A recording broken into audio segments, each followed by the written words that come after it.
Hi friends, എല്ലാവർക്കും പുതിയ വീഡിയോയിലേക്ക് സ്വാഗതം.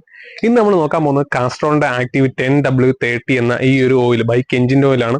ഈ ഒരു ഓയിൽ ഒഴിച്ച് ഇതിന്റെ പെർഫോമൻസ് കാര്യങ്ങൾ അല്ലെങ്കിൽ നമുക്ക് ആ ഒരു ലൂബ്രിക്കേഷൻ കാര്യങ്ങൾ നല്ല ഇത് കിട്ടുന്നുണ്ടോ അല്ലെങ്കിൽ ഇതിന്റെ ഒരു പെർഫോമൻസ് എങ്ങനെയുണ്ട് എന്ന് നോക്കാനാണ്.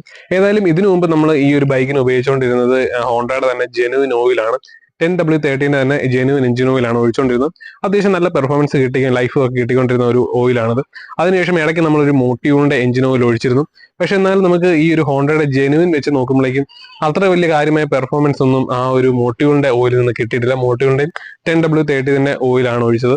എന്നാൽ ഇതെല്ലാം ഒരു സെമി സിന്തറ്റിക് ഓയിലാണ്. അതായത് ഹോണ്ടയുടെ ജെനുവിൻ ആണെങ്കിൽ പോലും അതുപോലെ തന്നെ മോട്ടീവിന്റെ എഞ്ചിൻ ഓയിൽ ആണെങ്കിൽ പോലും എല്ലാം 10W30 തന്നെ സെമി സിന്തറ്റിക് ഓയിലാണ് നമ്മൾ ഒഴിച്ചുകൊണ്ടിരുന്നത്.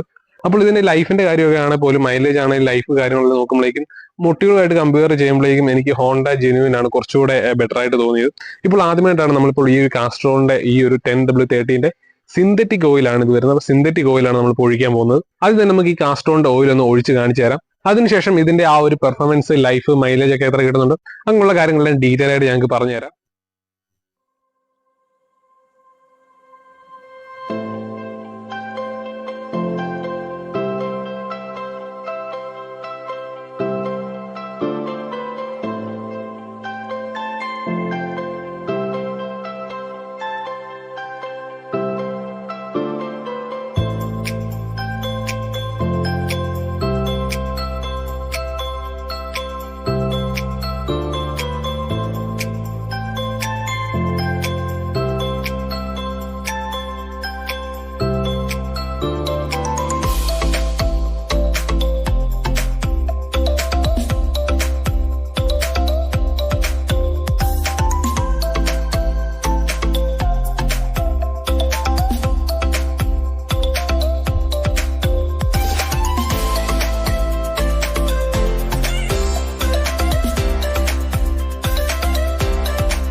നമ്മളിപ്പോൾ ഏകദേശം ഒരു മാസത്തോളം നമ്മളിപ്പം ഈ ഒരു ഓയിൽ ഉപയോഗിച്ച് കഴിഞ്ഞത് ഏകദേശം ഇപ്പോൾ ഒരു 1300ഓളം കിലോമീറ്റർ നമ്മളിപ്പോൾ ഓടിക്കഴിഞ്ഞിരിക്കുകയാണ്. അപ്പോൾ ഇത്രയും കിലോമീറ്ററിന്റെ യൂസിന് ശേഷം പറയുകയാണെന്നുണ്ടെങ്കിൽ അത്യാവശ്യം ബട്ടർ സ്മൂത്ത് എന്ന് വേണം പറയാനായിട്ട്. അതായത് നമ്മൾ സാധാരണ ഇതിന് മുൻപ് ഉപയോഗിച്ച ഓയിലുകൾ, അതായത് ഹോണ്ടയുടെ ജെനുവിൻ ഓയിൽ ആണെങ്കിലും അല്ലെങ്കിൽ ഇതിന് മോട്ടീവിന്റെ ഓയിൽ ആണെങ്കിൽ പോലും നോക്കുകയാണെന്നുണ്ടെങ്കിൽ എല്ലാം സിന്തറ്റിക് ഓയിൽ അല്ല, അതെല്ലാം സെമി സിന്തറ്റിക് ആണ്, സിന്തറ്റിക് ഓയിലാണ്. അതിന്റെ ഒരു ഡിഫറൻസ് ഉണ്ട്. അതുപോലെ തന്നെ ഒരു ബട്ടർ സ്മൂത്ത് ഫീൽ ആണ് കിട്ടുന്നത്. അതായത് നമ്മളിപ്പോൾ വണ്ടി ഒരു 40 മുതൽ ഒരു 60 കിലോമീറ്റർ ആ ഒരു സ്പീഡ് റേഞ്ചിൽ പോകുമ്പോഴേക്കും നല്ല സ്മൂത്ത് ആയിട്ട്, അതായത് യൂണിക്കോണൊക്കെ ഓടിക്കുന്ന ഒരു ഫീൽ ഉണ്ട്. അതായത് യൂണിക്കോണിന്റെ അറിയാം, ഒരു സ്മൂത്ത് ഫീലാണ്. ആ ഒരു ഫീല് നമുക്ക് ഈ ഒരു വണ്ടിയിലും കിട്ടുന്നുണ്ട് എന്നുള്ളതാണ്. അതുപോലെ തന്നെ മൈലേജ് ആണെങ്കിലും കുറച്ചുകൂടി ഇൻക്രീസ് ആയിട്ടുണ്ട്. അതുപോലെ തന്നെ റൈഡിന് കുറച്ചുകൂടി ഒരു കംഫർട്ടബിൾ ആയിട്ടുണ്ട്. അതായത് മറ്റു പല ഒരു ഡിസ്റ്റർബൻസോ കാര്യങ്ങളോ ഒന്നും തന്നെ ഇല്ല. സ്മൂത്ത് ആയതുകൊണ്ട് തന്നെ, അതായത് നല്ല കിടലിന് സ്മൂത്ത് ആയതുകൊണ്ട് തന്നെ റൈഡിങ്ങിന് തന്നെ നല്ലൊരു ഫീലും അതുപോലെ തന്നെ കംഫർട്ടും കിട്ടുന്നുണ്ട്. ഇത്രയുമൊക്കെയാണ് കാസ്ട്രോണിന്റെ ഓയിൽ 1 മന്ത് യൂസിന് ശേഷം എനിക്ക് പറയാനുള്ളത്. അപ്പോൾ ഗൈസ്, കാസ്ട്രോണിന്റെ ആക്റ്റീവ് എന്ന ഈ ഒരു എഞ്ചിൻ നമ്മൾ ആമസോണിൽ നിന്നാണ് വാങ്ങിയത്.